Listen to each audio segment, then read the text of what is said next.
여러분이 가장 사랑하고 귀히 여기는 이름, 누구의 이름입니까? 여러분 자신의 이름입니까? 예수. 예수님의 이름이 여러분에게 아들의 이름보다, 손자, 손녀의 이름보다, 자기의 이름보다 더 귀하고 복되고 아름다운 이름이라고 하는 것이 여러분의 마음속에 인식될 수 있게 되기를 축원합니다. 예수님의 이름의 뜻이 무엇입니까? 여호와는 구원이시다. 여호와는 하나님이시다. 마태복음 1장 21절에 아들을 낳으리니 이름을 예수라 하라. 그 다음에 뜻이 나오죠. 이는 그가 자기 백성을 그들의 죄에서 구원할 자이심이라 하니라. 예수님의 이름은 여러분을 구원하고 여러분을 온전케 하시는 이름인 것을 여러분 믿으십니까? 그러면 우리가 예수님의 이름을 영접한다고 하는 것이 무엇입니까? 첫 번째로 이것을 생각해 봐요. 우리가 예수님의 이름을 영접하라고 말하고 예수님의 이름을 영접한다고 이렇게 고백하기도 하는데, 진짜 예수의 이름을 영접한다라고 하는 이 말이 무슨 말인가? 아주 기본적인 것이지만 여기서부터 빗나가는 것을 봅니다. 다른 믿음, 다른 신앙을 가지게 되면 여러분 절대로 10년, 100년을 신앙생활해도 그 믿음이 자라지 않습니다. 하나님께서 말씀하시는 합당한 빛의 열매, 의의 열매, 성령의 열매를 맺을 수가 없고, 하나님이 원하시는 것은 저와 여러분 모두가 다 예수님과 같은 아들들, 예수님과 같은 그러한 자녀로 우리가 장성하게 되기를 원하는데, 바른 믿음을 가지고 있어야 이런 놀라운 구원의 역사가 실제적으로 우리의 삶 속에서 일어나게 됩니다. 오늘 26절 말씀에 보혜사 곧 아버지께서 내 이름으로 보내실 성령, 보혜사 성령이 누구의 이름으로 오시는 겁니까? 예수 그리스도의 이름으로 오시고, 성령은 바로 곧 보혜사 아버지께서 예수님의 이름으로 보내시는 하나님이시라고 말씀하십니다.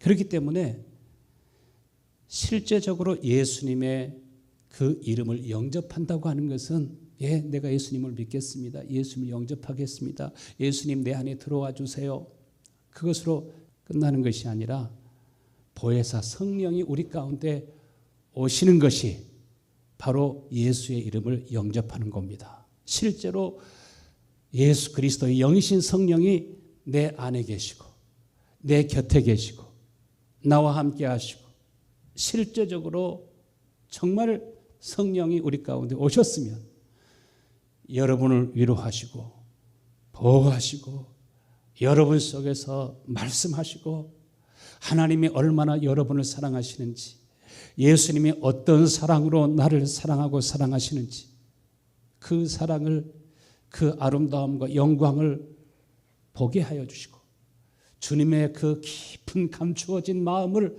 알게 하시고, 그리고 주님께서 계속적으로 숨쉬는 순간순간마다 여러분에게 말씀하시고, 우리 속에서부터 주의 마음이 샘처럼 솟아나게 하시고, 바람처럼 우리 가운데 들어오게 하시고, 불처럼 타오르게 하시고 역사하시는 것을 믿으시길 바랍니다.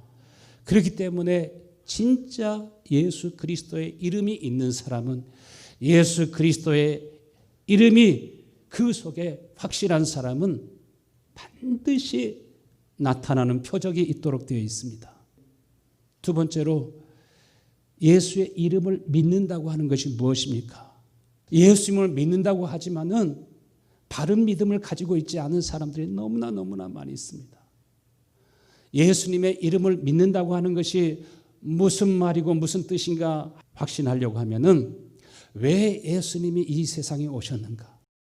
왜 예수님께서 하나님이신데, 하나님이신 주님이, 죄가 없으신 하나님이신 예수님이 왜 고난을 당하시고, 왜 십자가에 못 박혀 죽으시고, 왜 그렇게 많은 환난을 당하셨는가?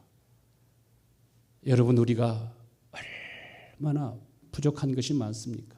내가 부족함 없이 무엇인가 완벽하게 채워져 있으면 가장 아내가 제일 좋아할 텐데, 자녀들이 제일 좋아할 텐데, 우리 자신을 보면 부족한 것 투성입니다. 여러분은 넘쳐나십니까? 나는 부족한 것이 너무 많은 것 같아요. 이렇게 생각해도 부족한 것이 많고, 저렇게 생각해도 부족한 것이 많고. 그런데 예수님께서 이 세상에 오신 것은 저와 여러분의 모든 연약함을 아시고 부족한 것을 아시고 그 부족한 모든 것을 완벽하게 채워주시기 위해서 이 세상에 오신 것을 믿으시길 바랍니다. 그래서 우리를 위해서 모든 죄와 저주의 대가를 지불하시고 부활 승천하셔서 아버지께로부터 아버지가 약속하신 보혜사 성령을 받아가지고 우리에게 보내주시기 위해서 이 세상에 오신 것입니다. 그렇기 때문에 예수의 이름을 믿는다고 하는 것은 무엇입니까? 바로 주님께서 우리의 허물과 우리의 모든 부족함을 감당하셨으므로 그 약속대로 하나님이 약속하신 그 영원한 약속, 하나님께서 우리에게 약속하신 그 보배로운 약속을 이루어 주시기 위해서 내가 너에게 새 영을 주리라. 내가 너에게 내 아들의 마음을 주리라. 예수 그리스도의 마음을, 새 마음을 주셔서 우리로 하여금 굳은 마음들을 다 제거하시고 예수님처럼 살아갈 수 있도록, 예수님과 한 몸이 될 수 있도록, 예수님의 지체가 되어 살아갈 수 있도록, 예수님처럼 풍성한 열매를 맺으며 살아갈 수 있도록 하나님의 이 약속을 이루시기 위해서 예수님께서 이 세상에 오셨습니다. 예수님께서 이 영원한 하나님의 언약을 이루시기 위해서 우리를 위해서 죽으신 것입니다.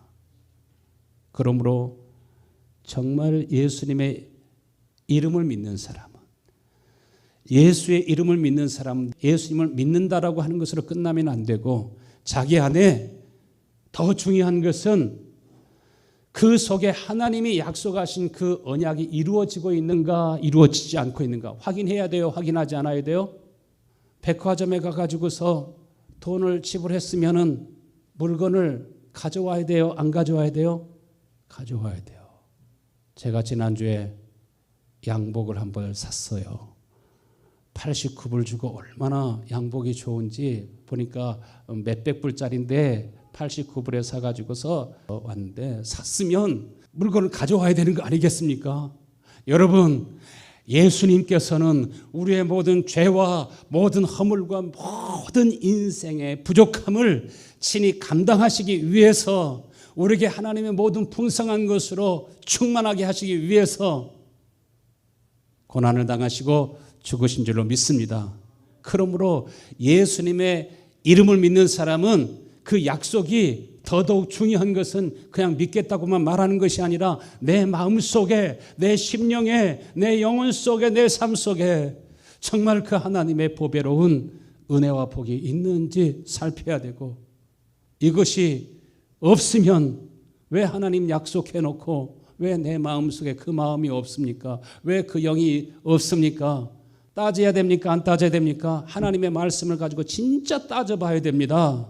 유태인들은 하나님하고도 재판하지 않습니까? 하나님과 약속을 해놓고 하나님과 계약을 해놓고 그 다음에 계약한 내용에 대해서 어떻게든지 하나님께도 다 받아내는데, 유태인이니까 북한하고도 재판을 해가지고서 원비어 부모님들이 그 마음의 상처를 물질적인 대가로 막 받아내지 않습니까?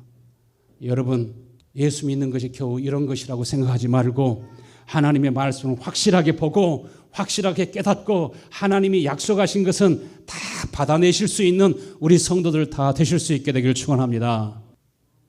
예수님께서 육체로 이 세상에 계실 때 갈릴리에 살고 있는 베드로와 함께 있으면서 가버나움이나 예루살렘에 있는 다른 제자들과 동시에 함께 있을 수가 없었습니다. 그러나 예수의 이름으로는 시간을 초월하고 공간을 초월하고 장소를 초월해서 저와 함께 하시는 하나님은 여러분과 동시에 함께 하실 수 있는 것을 믿으시길 바랍니다. 이것이 예수 이름의 능력입니다. 예수의 이름이 있다고 하는 것은 실제로 하나님이 나를 성전 삼으시고 그의 영으로 우리 가운데 오시는 것입니다. 그의 영으로 우리 속에 사시는 것입니다. 그래서 고린도후서 3장 17절 말씀에 주의 영이 계신 곳에는 뭐가 있다고요? 자유함이 있느니라. 주는 영이시니, 주는 영이시라고 하는 말이 무슨 말입니까? 공동번역 보니까 주님은 곧 성령이십니다. 주님의 성령이 계신 곳에는 뭐가 있습니다? 자유함이 있습니다. 뭔가 부족하면 자유가 있어요? 없어요? 렌트비도 못 내면은 딱 쫓아내죠. 막 주인들이 요즘에 막 나가라고 해가지고서 쫓겨날 판에 있는 그런 사람들이 많이 있는 것을 봅니다. 거리로 나가시는 분들도 있습니다. 주는 영이시니 주님은 곧 성령이십니다. 정말 주님의 성령이 여러분 속에 계시면 진짜 자유함이 있는 걸 믿으시길 바랍니다.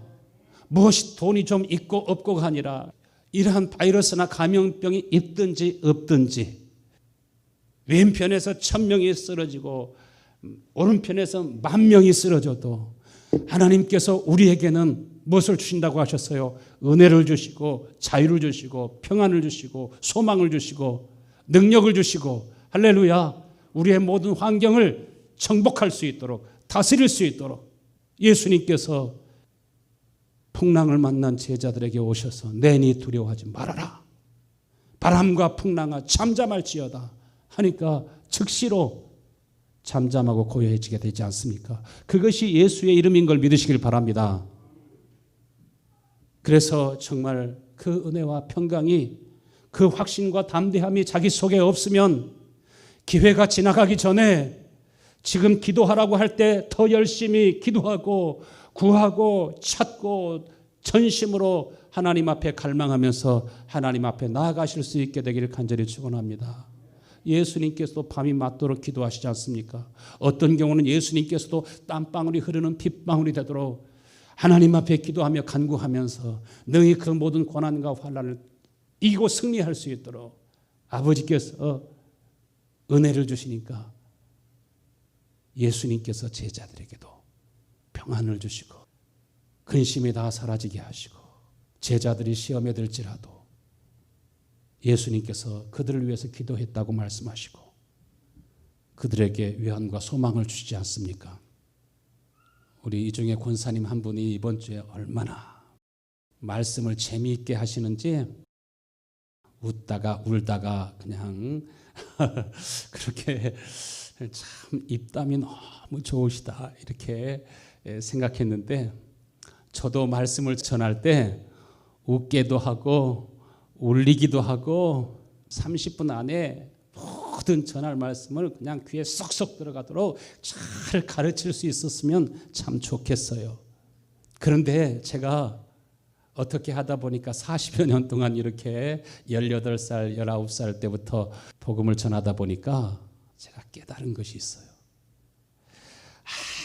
아무리 입담이 좋아도 아무리 잘 가르쳐도 사람의 가르침과 사람의 교훈으로서는 사람을 구원할 수도 없고 바꿀 수도 없고 새롭게 할 수 없다고 하는 것을 제가 깊이 깨달았습니다.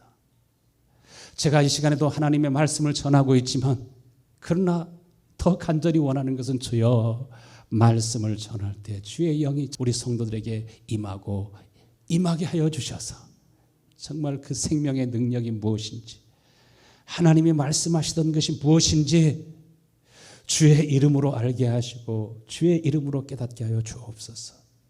간절히 기도합니다. 고린도후서 3장 6절에 뭐라고 하셨습니까? 저가 또 우리로 새 언약의 일꾼 되기에 만족하게 하셨으니 예수님께서도 무엇으로 하지 아니하고 의문으로 하지 아니하고 오직 영으로 함이니 의문은 뭐 하는 것이요? 죽이는 것이요 영은 살리는 것임이니라. 예수님이 친히 오셔서 예수님보다 더 잘 가르칠 수 있는 분이 어디 있겠습니까? 예수님보다 더 확실한 분이 어디 있겠습니까? 그런데 예수님이 오셔서 친히 가르치셔도 시험에 드는 사람이 있고, 예수님이 친히 가르치셔도 기쁨으로 말씀을 받지만은 그 말씀대로 살아가지 못하고, 베드로 같은 그런 수제자도 예수를 모른다고 부인하고 저주하는데, 나와 같이 입담도 별로 좋지 아니하는 사람이 어떻게 사람을 깊이 은혜를 끼치고 사람을 새롭게 할 수 있겠는가? 근데 주님이 우리에게 정답을 알려주시는데, 주님께서도 의문으로 하지 아니하고, 의문이 뭡니까? 율법이라고 하는 말입니다. 문자라고 하는 말입니다. 소리일 뿐이라는 것입니다. 이것이 분명히 하나님의 말씀이지만은, 그러나 사람의 가르침은 하나의 정보로 끝나게 되고, 문자로 끝나게 되고, 율법이 되고 소리일 뿐이라는 것입니다. 하나님의 율법의 말씀이 거룩하고 의롭고 선하지만, 선한 그것으로 사람을 바꿀 수 있느냐? 바꿀 수 없다는 것입니다. 그래서 문자는 사람을 죽이는 것이고, 영은 뭐라고요? 성령은 사람을 살리는 분이시라, 이렇게 말합니다. 목회 사역을 하다 보면은요, 세상에 어떤 일이든지 다 힘들고 어렵지만은, 힘들고 어려울 때가 참 많이 있습니다. 여기에 코로나까지 유행하게 되니까 요구되는 사항이 더 많습니다. 어떤 사람들은 신자인데도 교회가 법을 어기면은 금방 고소할 거라고. 분명히 저 교회에 12명이 들어간 것 같은데 안에 들어가서 보니까 10명이래. 그래가지고서 그 2명은 어디로 갔나? 2명이 눈에 보이면 내가 고소할 텐데. 성도들이 저를 볼 때 부족한 것이 10가지라고 하면은요, 제 아내가 저를 볼 때는 몇 가지 정도 될 것 같아요? 30가지도 50가지도 더 될 수 있습니다. 그런데 제 아내보다 저를 더 잘합니다. 스스로 볼 때는 부족한 것이 100가지도 더 되고, 내가 나를 아는 것보다 주님이 나를 아는 것은 많을까요? 적을까요? 주님이 나를 보실 때 모자라는 것이, 부족한 것이 1000가지도 되고 10,000가지도 더 될 것입니다. 집에서 아내가 잔소리 할 때도 그 말을 한번, 잔소리를 분석해 보면 틀린 말이 있어요? 없어요? 틀린 말이 있습니까? 없습니까? 틀린 말 없어요. 그러나 성경은 뭐라고 말합니까? 의문은 사람을 죽이는 것이고, 영은 뭐라고요? 사람을 살리는 것이라. 예수님이 고난을 당하시고 죽으신 것은 우리에게 다른 보혜사를 우리 가운데 보내셔서, 저는 진리의 영이라고 하셨잖아요. 보혜사라고 했잖아요. 옆에서 도와주시는 분이라고요. 배필이라고 하는 말, 돕는 배필이라고 하는 말이 무슨 말입니까? 하나님의 도움으로, 하나님께서 아담을 위해서 하와를 창조하실 때 단순히 옆에서 돕게 하시기 위한 것이 아니라, 하나님께 은혜를 입어서, 하나님의 성령을 힘입어서, 하나님의 성령의 힘으로, 곧 하나님의 도움이라고, 그래서 돕는 배필입니다. 여러분, 우리는 서로 연약한 부분이 있지만, 하나님께서 고린도후서 3장 6절에 우리를 어떤 일꾼으로 삼으셨어요? 하나님이 우리를 새 언약의 일꾼으로 삼으셨느니라. 새 언약의 일꾼이 무엇이에요? 새 언약의 일꾼은 의문으로 일하는 사람이 아니에요. 부족한 것을 서로 보면서, 집에서든지 직장에서든지 교회에서든지 어디에서든지 부족한 것을 보고 판단하고 비판하고 정죄하고 드러내고, 이 모든 것은 새 언약의 일꾼이 아닙니다. 하나님이 우리를 새 언약의 일꾼, 새 계약의 일꾼으로 여러분을 부르신 것을 믿으시길 바랍니다. 그래서 우리가 율법의 종이 아니라 누구의 종이 되도록? 성령님의 종이 되시고, 성령님이 주시는 그 마음으로, 예수님이 우리에게 주시는 그 은혜의 힘으로 서로 돌보며 서로 교회가 될 수 있도록, 그리스도의 몸이 될 수 있도록, 주님의 지체가 될 수 있도록 하시는 것이 하나님의 은혜요, 하나님의 뜻인 것을 믿으시길 바랍니다. 대부분 부모님들의 마음속에는 은혜가 나옵니다. 생명이 나옵니다. 아프면은 없고 뛰는 사람이 누굽니까? 어머니가 뛰고 아버지가 뜁니다. 그 속에서 사랑하는 마음은 속에서 생명이 솟아나게 합니다. 늘 어머니가 그리운 것은 목회 사역하는 가운데도 하나님이 은혜를 주시니까 내가 힘들고 어려울 때는 나는 지쳐서 누워서 자고 있을지라도 어머니는 나를 위해서 밤이 맞도록 기도해 주시고 보호해 주시고 어려운 일 있을 때 변호해 주고 제 아내가 같이 신방을 하고 또 함께 해야 되는 일들이 많기 때문에 아이들을 돌보아 줄 뿐만 아니라 아내의 양말과 속옷까지 다 빨아주고 밥을 해주고 모든 굳은 일들을 다 담당할 뿐만 아니라 교회에서도 모든 굳은 일들을 다 하면서도 불평하지도 아니하고 불만을 털어놓지도 아니하고 부족한 것이 그렇게 많을 텐데 한 번 손 내밀지도 아니하시고 여기에서 무엇을 느끼게 합니까? 주님의 마음을, 주님의 영광을 보게 합니다.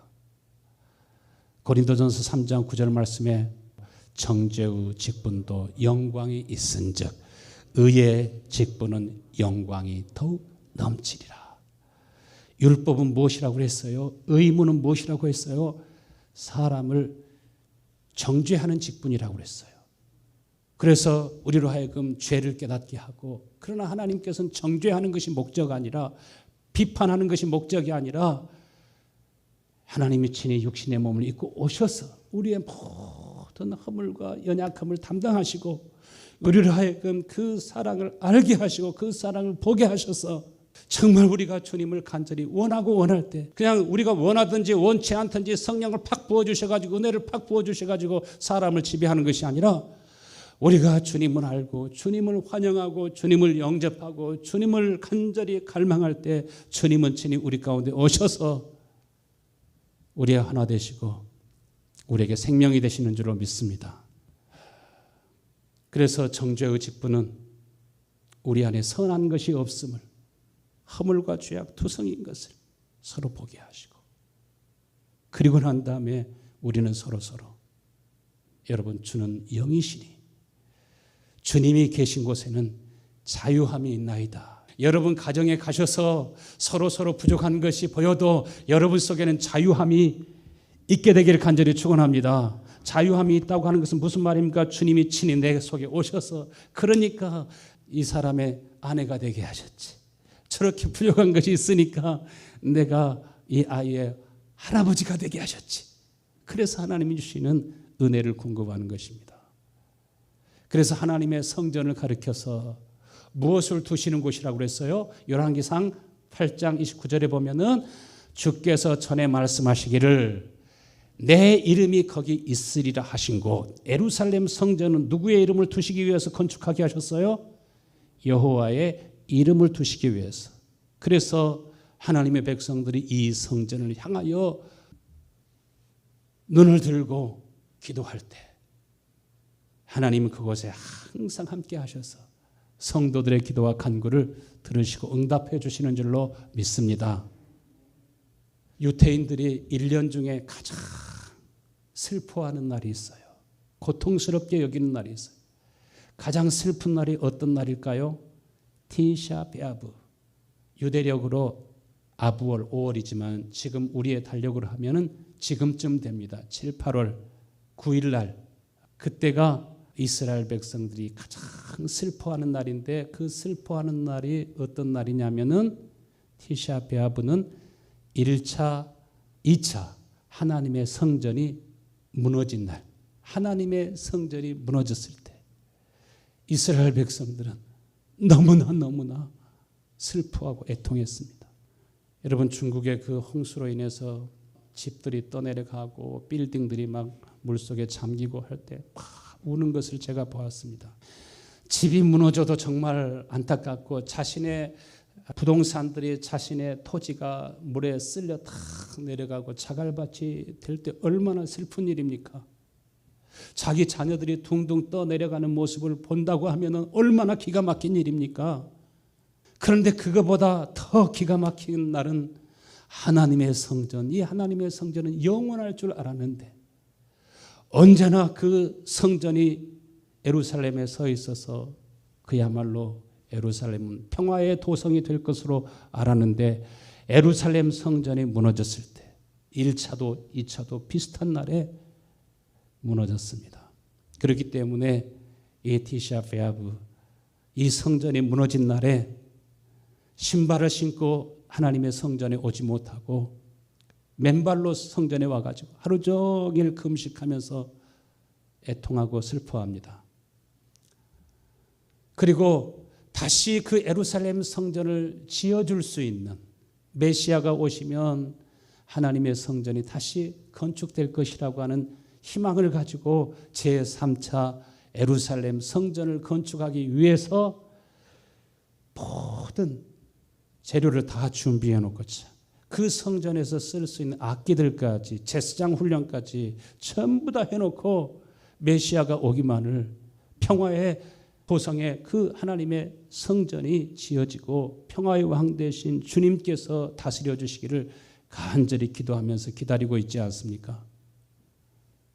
그리고 성전산에 내려갈 때 그 모스크 이슬람 사울을 보면서 어서 다 허물어지고 하나님의 성전이 지어지기를 바라고 뒤로 돌아서서 가지 못하고 뒷걸음질 쳐서 이렇게 집으로 가면서 하나님이여 당신의 집을 지으소서 눈물과 통곡으로 기도하고 또 그 바위와 바위 사이에 기도 제목을 넣어놓고 또 하나님 앞에 기도하는데 제일 첫 번째 기도 제목은 하나님의 성전이 건축되는 거 아니겠습니까? 예수님께서 뭐라고 하셨습니까? 이 성전을 헐라 내가 사흘 만에 다시 뭐하리라? 세우리라. 이 성전은 무엇을 가르쳐 말씀하십니까?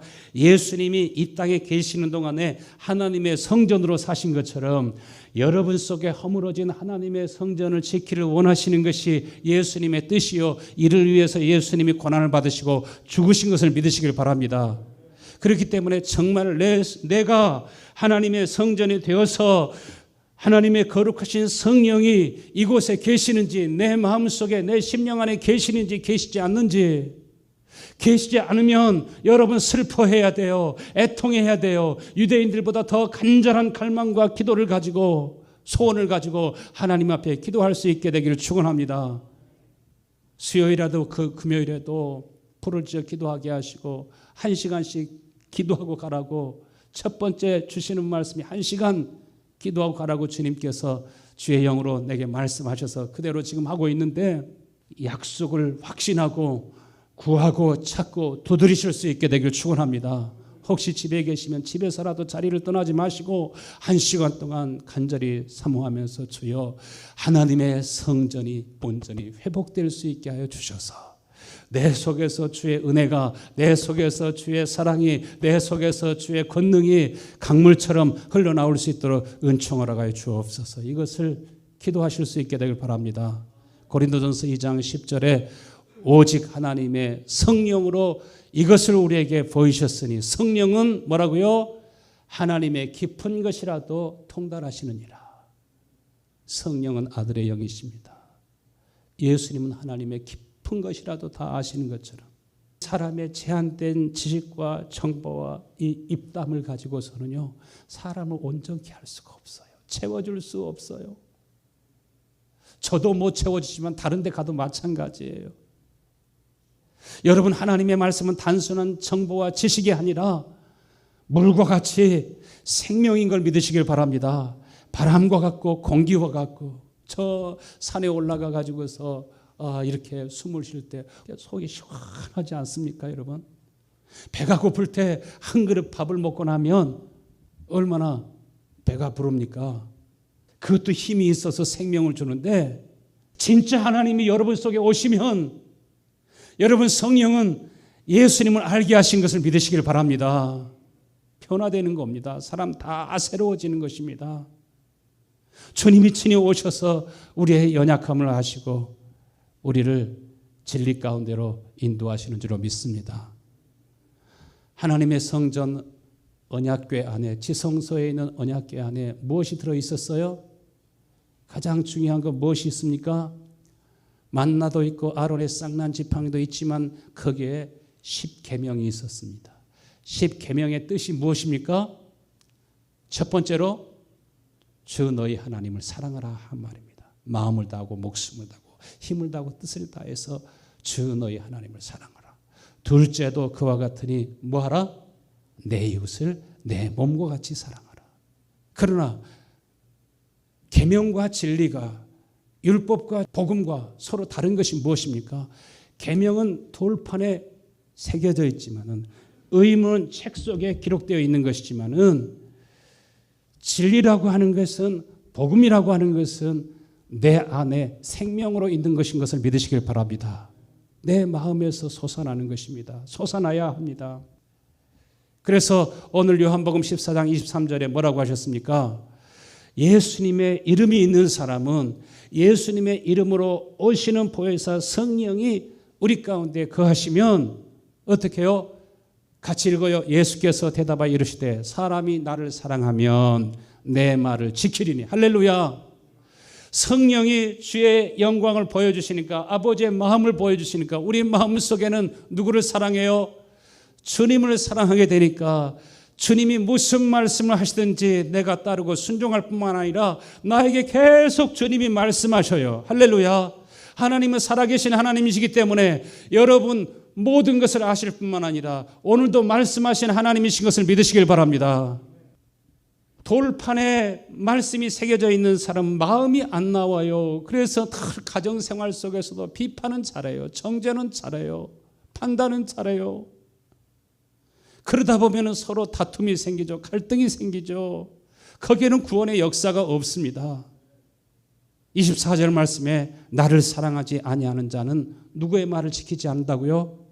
내 말을 지키지 아니하나니. 예수님께서도 내가 듣는 말은 내 말이 아니요 아버지께서 그 이름으로 예수님 안에 계시기 때문에 예수님은 누구의 이름으로 오셨다고 하셨습니까? 아버지의 이름으로 오셨다는 것입니다. 그 말은 곧 예수님 자신이 성전이 되었다 이 말입니다. 그 말씀은 곧 아버지께서 내게서 말씀하시고 그러므로 내가 지금 하고 있는 말은 내 말이 아니요 누구의 말이니라고요? 아버지의 말이니라. 20절 말씀에 누구든지 하나님을 사랑하노라 하고 그 형제를 미워하면 이는 거짓말하는 자니. 그런 마음이 안 나온다는 겁니다. 예수의 이름이 있으면 그 속에서 그렇게 판단하고 비판하고 정죄하는 의문의 마음이 나오는 것이 아니라 예수님께서 우리의 연약함을 담당하시고 허물을 담당하신 것처럼 보혜사 성령이 우리 가운데 오시면 마치 아담을 위해서 하나님이 하와를 창조하셨을 때 하나님의 은혜를 입어서 하나님의 마음으로 하나님의 사랑으로 하나님의 지혜와 권능으로 돕는 배필로 살라고 그에게 짝져 주신 것처럼 우리는 서로 돕는 배필과 같은, 그러나 나의 힘으로 돕는 것이 아니라 누구의 힘으로? 하나님께로부터 오는 힘으로 돕는 그런 복된 여러분이 되실 수 있게 되기를 축원합니다. 나의 힘으로 일하는 사람은 금방 알게 돼요. 굴곡이 있어요. 좋았다 나빴다 좋았다 나빴다, 오늘은 이랬다 내일은 저랬다, 수시각각으로 바뀌지만은, 그러나 14장 27절에 같이 크게 읽어요. 평안을 너에게 끼치노니 곧 나의 평안을 너에게 주노라. 내가 너에게 주는 것은 세상이 주는 것과 같이 아니하니라. 예수님이 일편단심 변함이 없는 것처럼 끝까지 사랑하시는 것처럼 서로 약점이 있어도 부족한 것이 있어도 연약한 것이 있어도 모자란 것이 있어도 그렇기 때문에 나 자신의 존재 가치가 있게 되는 줄로 믿습니다. 할렐루야. 나의 평안을 너에게 주노라. 샬롬. 우리 장로님 옆에 계시면 너무 평화롭고 좋아. 나는 좋아. 우리 집사님 권사님들 우리 서로 옆에 계시면 좋아. 14절에 뭐라고 하셨습니까? 내 영광을 나타내리리. 진리의 영신 성령이 오셔서 누구를 나타내요? 주님의 영광을 나타낸대요. 예수의 이름이 우리 속에 있으면 주님의 평강이 그 사람 속에서 흘러난대요. 지혜가 흘러나오고 있고 우리의 연약함을 서로 채워주고 예수님이 우리 안에 계시면 다 이제는 관심사들이 달라집니다. 소망이 달라집니다. 여러분 기도의 제목이 달라집니다. 오늘 이 말씀을 생각하면서 기도할 때 늘 주의 이름으로 기도할 때 누구를 바라고 누구를 소망해요? 주의 이름을 사모하실 수 있게 되기를 축원합니다. 할렐루야. 내 속에 주의 이름이, 내 속에 주님이, 진리의 영이 내 속에서 충만하게 하셔서 내 속에 보배로운 주님의 마음이 흘러나와서 그 마음으로 아버지를 사랑하고 어머니를 공경하면 얼마나 정말 감사하고 고맙겠습니까? 여러분 오직 한 가지를 구하실 수 있게 되길 축원합니다. 예수 그리스도 이름. 여러분 예수 그리스도 이름이 무엇인 줄 아세요?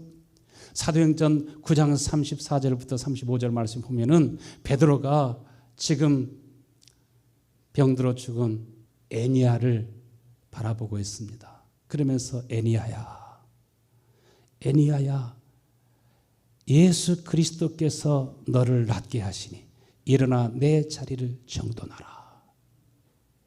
예수님의 이름으로 명하노니 일어나라. 막 이렇게 하는 것이 예수의 이름이 아니라 지금 베드로 안에 계신 예수님이 애니야를 치료하기를 원하십니다. 베드로는 그것을 알았습니다. 그러니까 베드로는 주의 이름으로 주님의 말씀을 대언할 뿐입니다. 주님이 지금 애니야를 치료하기를 원하십니다. 고치기를 원하십니다. 다시 살리기를 원하십니다. 우리가 기도할 때 주님께서 이 마음을 주시는 걸 믿으시길 바랍니다. 여러분 그러면서 그 마음을 주셨을 때, 그 말씀을 주셨을 때 말씀하고 선포하면 절대로 불가능한 일들이 가능하게 되고 하나님은 정말 전능하신 하나님이 우리 속에 살아 역사하시는 것을 여러분 꼭 체험하는 은혜가 있게 되기를 축원합니다. 지금까지는 너희가 내 이름으로 아무것도 구하지 아니하였으나 구하라. 그리하면 받으리니 너의 기쁨이 충만하리라. 할렐루야. 예수님께서 아버지의 이름으로 말씀하고 선포할 때 바람도 풍랑도 잠잠케 되고 더러운 귀신들도 떠나게 되고 죽은 자도 살아나고 앉은 맹이도 일어나는 것처럼 여러분 우리가 정말 하나님의 약속을 믿고 바라며 기도할 때 주님께서는 계속 주의 말씀이 여러분의 마음에서 샘솟게 하시는 걸 믿으시길 바랍니다. 그때 그 말씀을 그대로 확신하고 대언하면 우리가 기도하면 선포하는 대로 반드시 여러분의 삶 속에 하나님의 놀라운 영광이 나타나게 될 줄로 믿습니다.